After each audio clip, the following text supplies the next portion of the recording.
diagram. So here we'll discuss about non-linear type. So earlier we saw in our previous class or previous lecture we saw about primitive data types. So here we'll discuss about non-primitive data types, and in non-primitive data types the first one is linear data structure. So linear data structure means if elements they are arranged in a linear way or in a sequential manner,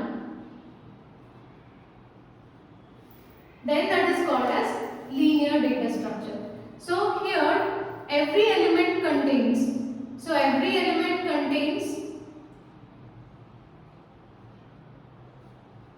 predecessors and successors.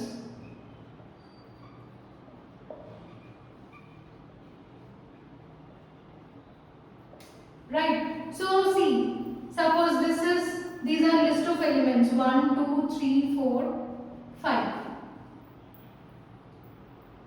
So here this is nothing but all the elements are arranged in a sequential manner. So every element, if you consider second, third and fourth, every element contains predecessor as well as successor, except the first one and the last one. So this first one it is not having any predecessor, and this fifth one it is not having any successor or other element after that. So this is nothing but linear representation or linear data structure. And here this linear data structure is again divided into two categories. One is static and second one is dynamic data structure. So first we will see about the static. So example for static is arrays.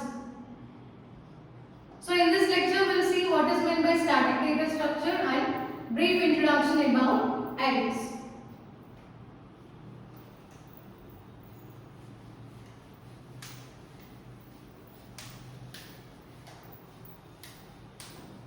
So what is meant by static data structure? So static data structure means here this data structure contains fixed size. So size is already fixed for the static data structure. That means during compile time, so user allocated some size for this data structure. So here the size or memory allocation should be done. This memory allocation for this data structure should be done during compile time itself. Once the size is fixed, say suppose I want to store 5 elements and I fix that size as 5. Once it is fixed, then user cannot change it after compilation. Okay, he cannot make any changes to the size because size is fixed. So that is about static. What is meant by static data structure? So size of the data structure is already fixed. Okay, and here the memory is allocated during compile time. So once the size is fixed after compilation, then no changes can be done by the user.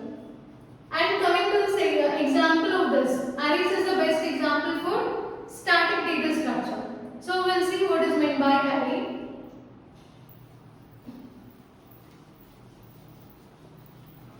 So why we need an array? So array means let us consider one example first. So say I have in our class there are total 100 students and I need to store names of all these 100 students in a variable. So in order to store these 100 students names, I need total 100, 1, 2, 3 and so on 100 variables. So instead of taking 100 variables, I can just use only single variable in order to store 100 names. So that is nothing but, or this is the best or advantage of arrays. So array can store elements of same data type. So but all these elements should be of same data type. If I want to store names, then I can store only names in that particular array. So array is represented like this.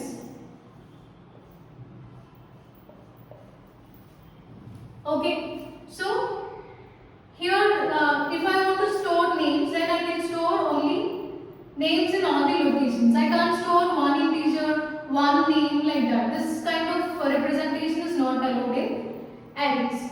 And there will be memory like indexes also. I will discuss about them.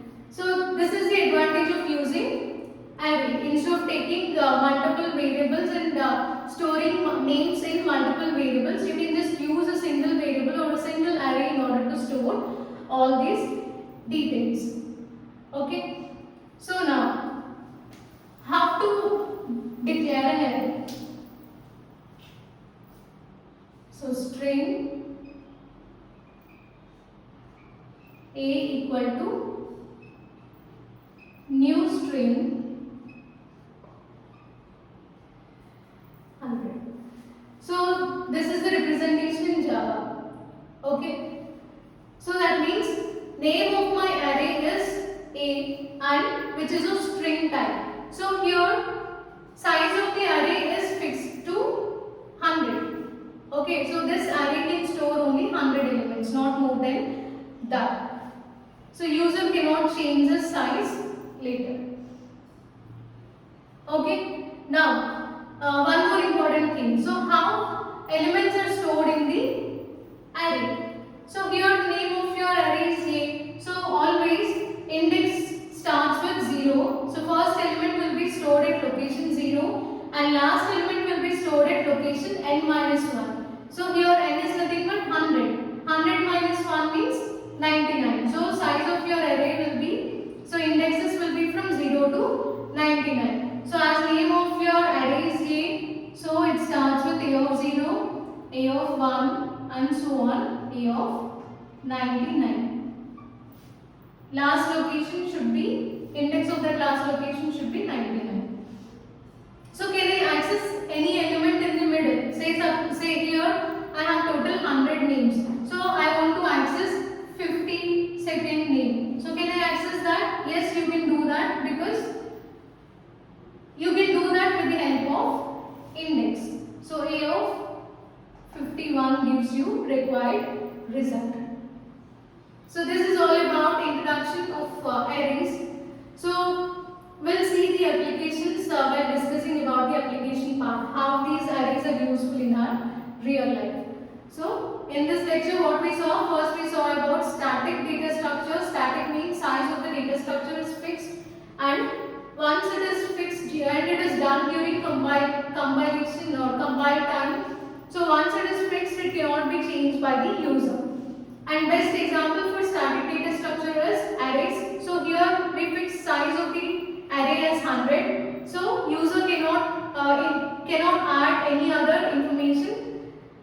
So he cannot add any data in 100 location because size is still 99 only. So he cannot add any new elements into the array. So in our next lecture we will see about the second category, that is dynamic data structure, and also the examples, that is linked list, stack and queue.